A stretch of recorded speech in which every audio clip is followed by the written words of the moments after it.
உயிரினும் மேலான உழவர் உறவுகளாம் தமிழக விவசாயிகள் பாதுகாப்பு சங்கத்தின் மாநில, மாவட்ட, ஒன்றிய நிர்வாகிகள், உழவர் போராளிகள், அணிகளினுடைய மாநில நிர்வாகிகள், அனைத்து நிர்வாகிகளுக்கும் தமிழக விவசாயிகள் பாதுகாப்பு சங்கத்தினுடைய மாநில குழுவின் சார்பில் ஒரு விரிவான மாநாட்டுக்கான ஆலோசனை வழிகாட்டுதல் வழங்கப்பட இருக்கிறது. அன்பிற்குரிய உழவர் உறவுகளே, வருகிற டிசம்பர் 28 அன்று நம்ம தமிழக விவசாயிகள் பாதுகாப்பு சங்கத்தின் சார்பில் விவசாயிகளுக்கு ஏற்பட்டிருக்கக்கூடிய தீராத பிரச்சனைகளை, நம்மிடமிருந்து பறிக்கப்பட்ட உரிமைகளை, நம்மை திட்டமிட்டு கடனாளியாக்கிய மத்திய மாநில அரசுகளை கேள்வி கேட்டு நடக்க இருக்கக்கூடிய அந்த உரிமை மீட்பு கடன் விடுதலை மாநாட்டை மிக பெரிய அளவிலே விவசாயிகள் மத்தியிலே கொண்டு சென்று அதிக அளவிலே விவசாயிகளை திரட்டி கோரிக்கைகளை வென்று கொடுக்க வேண்டிய இடத்திலே இன்றைக்கு தமிழக விவசாயிகள் பாதுகாப்பு சங்கம் மட்டும்தான் இருக்கிறது.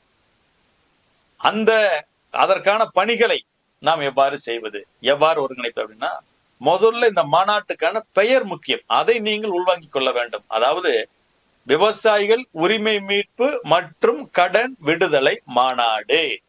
உரிமை மீட்புனா என்ன, கடன் விடுதலைன்னு என்ன? உரிமை மீட்புனா நாம் என்னென்ன கோரிக்கைகளை இதுல முன் வச்சிருக்கோம்னு பாத்தீங்கன்னா, முதல் விஷயம் பாத்தீங்கன்னா, விவசாயிகளுக்கு இன்னைக்கு மாநில அரசுகள் ஒதுக்கக்கூடிய தொகை வருஷத்துக்கு 45,000 கோடி ரூபாய்க்கு மேல இருந்தாலும் நமக்கு எதுவும் சேர்றது இல்லை. நம்மளுக்கு சேர்றது என்ன? முளைக்காத விதை, மண்ணை கலந்து கலப்பட உரம், எல்லாமே ஊழல் பொருட்களா சேருது. கேட்டா அதுக்கு பேரு மானிய திட்டம்ங்கிறாங்க. அப்ப அரசியல்வாதிகளும் அதிகாரிகளும் பயன்பெறுவதற்கு அந்த திட்டங்களை உருவாக்கி கொண்டு நம்ம பேர்ல காசை ஒதுக்கிட்டு அவர்கள் வாழ்ந்து கொண்டிருக்கிறார்கள். விவசாயிகள் நாம் இன்னைக்கு இறந்து கொண்டிருக்கிறோம், தற்கொலை செய்து கொண்டிருக்கிறோம். ஆக யோசிச்சு பாருங்க, நமக்குன்னு ஒதுக்குறதாக நமக்கு வரணும் இல்ல? ஏன் வரல? தெலுங்கானாவில் ஏக்கருக்கு 15,000 வருஷம் கொடுக்குறாங்களே, அப்ப ஏன் தமிழ்நாட்டில் கொடுக்கல? தெலுங்கானாவில் வருஷத்துக்கு 22,000 கோடி தான் வேளாண் பட்ஜெட். ஆனா தமிழ்நாட்டுல 45,000 கோடிக்கு மேல 30,000 கோடிகள் மானிய திட்டங்களுக்காக மட்டுமே ஒதுக்கப்படுது. அப்ப இந்த மானிய திட்டங்கள் அவர்களுக்கு பயனளிப்பதற்கு பதிலாக நம்ம பணம் நமக்கு பயனளிக்க வேண்டும் என்பதற்காகத்தான் விவசாயிகளுக்கு ஏக்கருக்கு 30,000 ரூபாய் உற்பத்தி மானியத்தை ஆண்டுதோறும் வழங்கி விடுங்கள். எங்க பணத்தை புரிச்சு எங்க வங்கி கணக்குக்கு போட்டுருங்க. உங்க ஊழல் பொருள் வேண்டாம், மானிய பொருள் வேண்டாம். எங்களுக்கு தேவையான தரமான விதை, உரம், மருந்து இதனை நாங்களே வாங்கிக் கொள்கிறோம். நீங்க ஏன் கொண்டு கலப்பட பொருளை, ஊழல் பொருளை, தரமில்லாத பொருளை நீங்க திணிக்கிறீங்க எங்க மீது? திணிச்சுட்டு நீங்க திருடி வாழ்றீங்க. ஆக நாம் இன்றைக்கு நமக்கான ஒதுக்குற தொகைகளை முதல் நமக்குன்னு பெற்றாகணும். 2வது அதிகமானது கூடுதலா கேட்டு பெறுவோம். ஆக அந்த உற்பத்தி மானியம் ஏக்கருக்கு 30,000 ஆண்டுதோறும் விவசாயிகள் வங்கி கணக்குல வரவு வைக்க வேண்டும் என்கிற அந்த கோரிக்கை மிக முக்கியமானது. 2வது இனாம் நில உரிமை மீட்பு.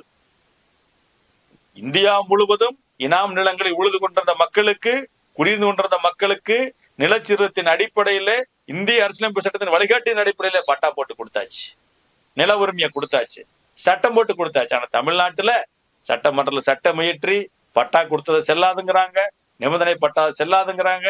அன்னைக்கு விடுபட்டவங்களுக்கு இன்னைக்கு முடியாது, நீ வெளியேறுங்கிறாங்க. இனாம் நிலங்கள் என்பவை மக்களுக்கு சொந்தமானவை. அந்த உரிமையை அங்கீகரிக்க வேண்டியதுதான் அரசினுடைய கடமை. அதற்காகத்தான் இந்தியா முழுவதும் எல்லா மாநிலங்களிலும் சட்டங்கள் இயற்றப்பட்டது. விடுபட்டவனுக்குள்ள மீண்டும் இயற்றப்பட்டு பட்டாவை கொடுத்துட்டு இருக்காங்க. ஆனா தமிழ்நாட்டுல இது வக்ஃபாரி நிலம், இது இனாம் நிலம் புடுங்குற வேலை நடந்துட்டு இருக்குது. சுதந்திர இந்தியாவுல மன்னர்கள் ஆட்சி காலத்துல, வெள்ளையர்கள் ஆட்சி காலத்துல, இன்னைக்கு நடக்கிற ஜனநாயக ஆட்சி காலத்துல, நாடு சுதந்திரம் பெற்றதுக்கு அப்புறம் இது போன்ற ஒரு 13 லட்சம் ஏக்கரை ஒட்டுமொத்தமாக ஒரு அரசே இந்த மாதிரி நில அபகரிப்பு செய்து எங்குமே நடத்தலாக இனாம் நில உரிமையை மீட்க வேண்டும். உற்பத்தி மானியத்தை நம்ம வங்கி கணக்குல பெற வேண்டும். அடுத்ததாக இந்த மத்திய மாநில அரசுடைய கொள்கைகளால் தான் நம்ம கடனாளியாக்கப்பட்டு கொண்டிருக்கிறோம். அரசு உற்பத்தி செய்ய சொல்லுது, பல்வேறு ஊழல் மானியங்களை கொடுத்து அவனே தேடிக்கிறான், அவனே சாப்பிட்டுக்கிறான். கடைசியில உற்பத்தி சந்தை கொண்டு போனா அரசு கொள்முதல் பண்ண மாட்டேங்குது, விலை எடுப்பு உட்பட்டு ஓடிடுது. இப்ப பாத்தீங்களா, நெல்லை விளைவிச்சு வச்சோம், விளைஞ்சு வந்தது, கொள்முதல் பண்ணாங்களா? மழையில் விளைஞ்சது, வீணாச்சு. அதுக்கு பாதுகாப்பு கொடுத்தாங்களா? எதுவுமே இல்லை. விவசாயிகளுக்கு எவ்வளவு நஷ்டம். வருஷத்துக்கு 500 விவசாயிகள் தமிழ்நாட்டில் தற்கொலை செஞ்சுட்டு இருக்கிறாங்க. இவ்வளவு பெரிய மோசமான சூழ்நிலை இருக்கக்கூடிய இடத்துல நம்மளை உற்பத்தி செய்யக்கூடிய அரசாங்கம் தான் நம்மளுக்கு விலை கொடுக்க வேண்டும். விலை கொடுக்காமல் நம்மளுக்கு கடன் ஏற்பட்டதுன்னா அந்த கடனை மத்திய மாநில அரசுகள் தான் ஏற்றுக்கொள்ள வேண்டும். அதுவும் குறிப்பாக மாநில அரசு தான் ஏற்றுக்கொள்ள வேண்டும். இந்த சட்டமன்ற தேர்தலில் கடந்த முறை கடன் தள்ளுபடி கொடுத்தாங்க, கூட்டுறவு கடன் தள்ளுபடி. ஆனால் இந்த முறை விவசாயிகளுடைய அனைத்து கடன்களையும் தள்ளுபடி செய்ய வேண்டும்.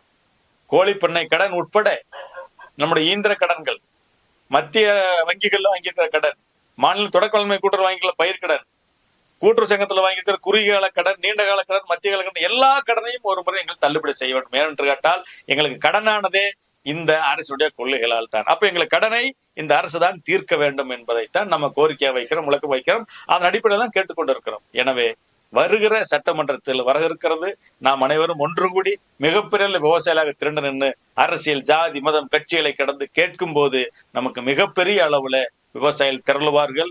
இந்த கோரிக்கைகளை எடுத்து செல்ல முடியும், விவசாயிகளுக்கு கோரிக்கைகளை வெல்ல முடியும். எனவே இந்த நேரத்தில் நாம் இந்த மாநாட்டை நடத்துவது பொருத்தமானது, தேவையானது, அவசியமானது.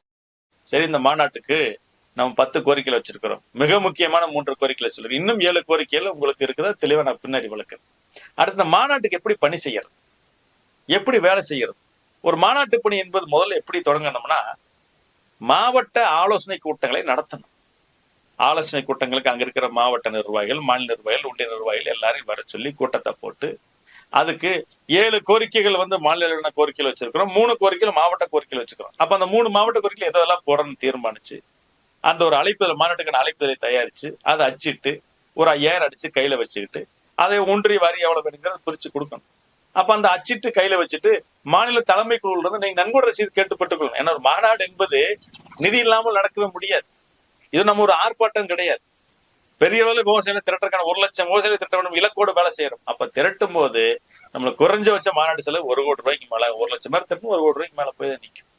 அப்ப அந்த மாதிரி நம்ம விவசாயிகளை திரட்டுவதற்கான ஏற்பாடு செய்யும் போது அப்ப அங்க இருக்கக்கூடிய ஒவ்வொரு விவசாயியும் நம்மளுக்கு நன்கொடை கொடுக்கணும். ஏன்னா நாம ஊழல் பண்றவங்க நிதி வாங்க மாட்டோம், கனிமல கொள்ளையிட்ட நிதி வாங்க மாட்டோம், சுற்றுச்சூழல் கிடைக்கிற நிதி வாங்க மாட்டோம். நாம விவசாயிகளுக்கு ஆதரவா இருக்கக்கூடிய சிறு குறு நிறுவனங்கள் எல்லாத்திட்டையும் மட்டும் நம்ம நிதி வசூல் பண்ண போறோம், விவசாயிட்ட வசூல் பண்ண போறோம்.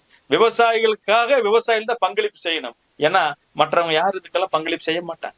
அங்க நமக்கான கோரிக்கைக்கு நாம் தான் பங்களிப்பு செய்யணும். விவசாயிடம் எடுத்து சொல்லி சிறு குறு நிறுவனங்களிடம் அன்பை ஆதரவாக கேட்டு நன்கொடை வசூலிச்சு அதற்கு முறை அவங்களுக்கு நன்கொடை ரசீது கொடுத்து அதையெல்லாம் கணக்கு வழக்கு கொண்டு மிகச்சிறப்பா மிக தெளிவா செய்யணும். இந்த நன்கொடை வசூலிக்கு போகும்போதே பாத்தீங்கன்னா குழுவாக செல்ல வேண்டும், தனியா தயவு செஞ்சு போயிடாதீங்க.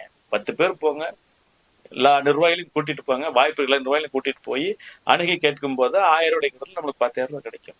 ஏன்னா ஒவ்வொரு மாவட்டத்துல வண்டி வாகனங்கள் ஏற்பாடு செய்யணும், பள்ளிகள் கல்லூரிகள்ல பேசுங்க, நிறுவனங்கள்கிட்ட பேசுங்க, வாகனங்கள் கிடைச்சா டீசல் செலவு மட்டும் போட்டுட்டு வாகனத்தை எடுத்துட்டு வாங்க. இல்லாட்டி விவசாயிகளே ஆளுக்கு 1000 ரூபாய் புக் பண்ண சொல்லுங்க. ஏன்னா கடன் தள்ளுபடி மாநாடு, கடனுக்கு தள்ளுபடி கேட்கிற எல்லா விவசாயிகளும் 40,000 பேர் 1 லட்சம் 1 லட்சம் கடன் வாங்கி வச்சிருக்கிறாங்க. அப்ப இந்த நேரத்துல ஆளுக்கு ஒரு 1000 ரூபாய் போட்டு வண்டி வாகனத்தை அதே கிராமத்துல எடுத்தோம்னா இன்னும் சிறப்பு. ஏன்னா நீங்க வண்டி வாகனத்தை வச்சு திரட்ட முடியாத கூட்டம் நம்ம மாநாட்டுக்கு வராது. எல்லாம் செய்தி பார்ப்பாங்க, சந்தோஷம், நல்ல கோரிக்கை நல்லா நடக்குது, ஆமா அப்ப போகணும் பார்ப்பாங்க, அந்த நேரத்துக்கு போக மாட்டாங்க. ஆனா அதே ஒரு வண்டி ஏற்படும், வண்டி நிறுத்தி இருந்தீங்கன்னா 25 பேர் வண்டிக்கு 25 பேர் பணம் கொடுத்தாங்கன்னா 25 பேர் கண்டிப்பா வந்துருவாங்க. கடைசியில் 1-2 தவறு கூட இன்னொரு ஆள் நம்ம பிடிச்சி கூட்டிட்டு வந்துட முடியும். ஆக வண்டிகள் வாகனங்களில் ஆள் திரட்டினால் மட்டும்தான் மிக பெருவில் கூட்டம் சேர்க்க முடியும். சும்மா நோட்டீஸ் கொண்டே கொடுத்துட்டு சுவர்மலம் எழுதிட்டு எல்லாம் நடக்காது. ஆக கூட்டம் திரட்டினால் மட்டும்தான் மிகப்பெரிய திரட்சி வரும் என்பதை நீங்கள் உணர்ந்து கொள்ள வேண்டும்.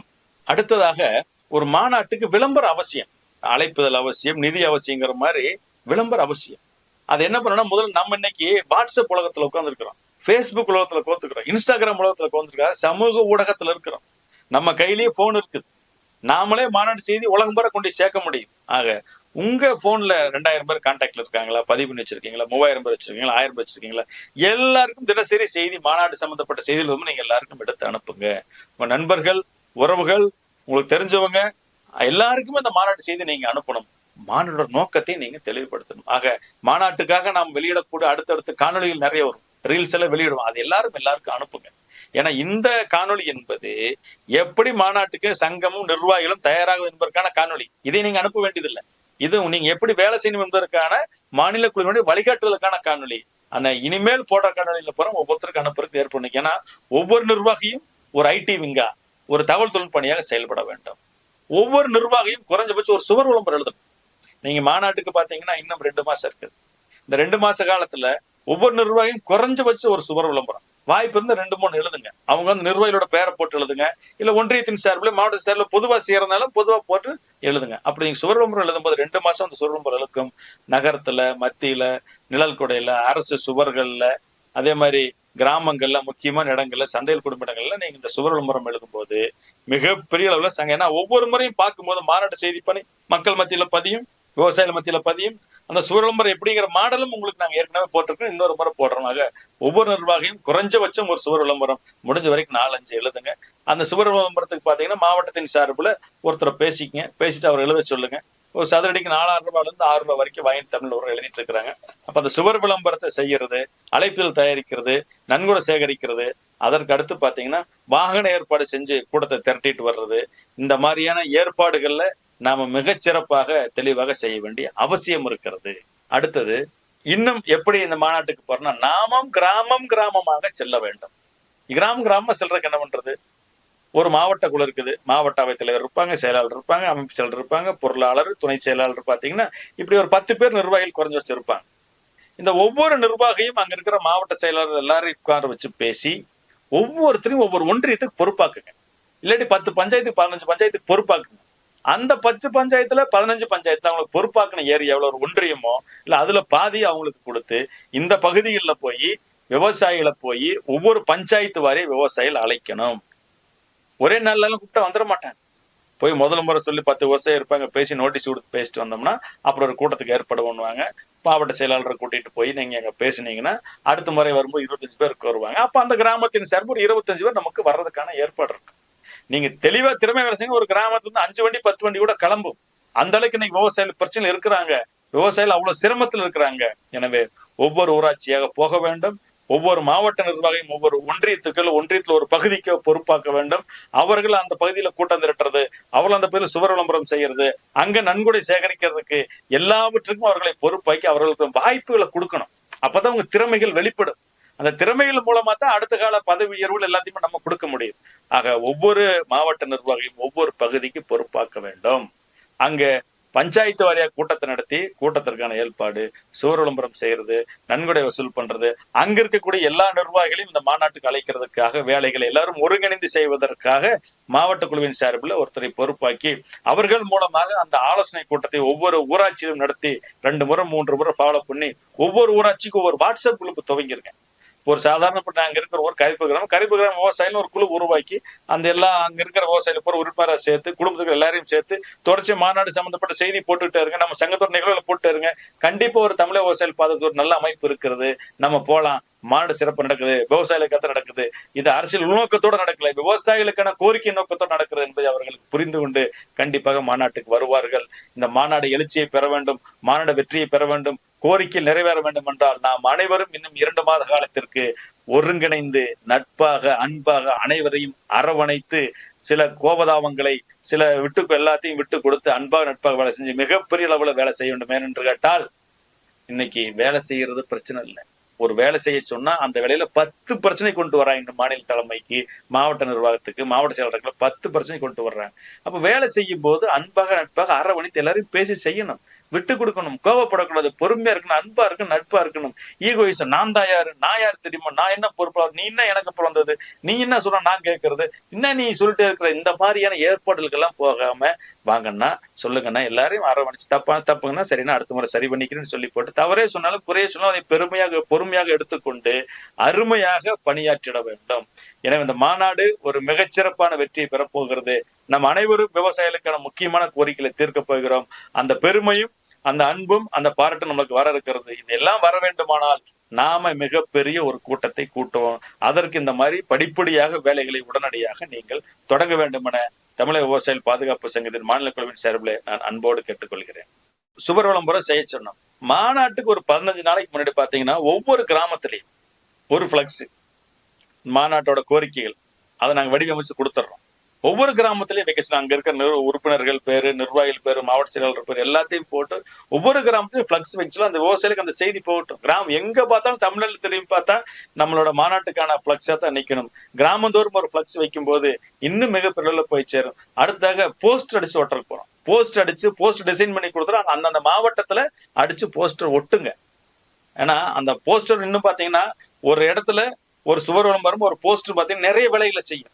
இப்ப தொடர்பு போட்டு நமக்கு நிறைய தொடர்பு கொள்வாங்க, நாங்களும் மாநாட்டுக்கு வர்றோம். ஆக சுவர் விளம்பரம் செய்தல், போஸ்ட் அடிச்சு ஒட்டுறது, பிளக்ஸ் வைக்கிறது, எல்லாருக்கும் தினசரி மாநாட்டு செய்தி அனுப்புறது, ஊர்தோறும் பஞ்சாயத்து வரை கூட்டம் நடத்தி விவசாயிகளை திரட்டுவது, வண்டி வாகனங்கள் ஏற்பாடுகளை செய்வது, நன்கொடை ஏற்பாடு செய்வது, இப்படி பல்வேறு பணிகளை இருப்பதால் இன்னும் 2 மாத காலத்திற்கு அனைத்து நிர்வாகிகளும் மிகச்சிறப்பாக பணியாற்ற வேண்டுமாய் சங்கத்தின் மாநில குழுவின் சார்பில் அன்போடு கேட்டுக்கொள்கிறேன்.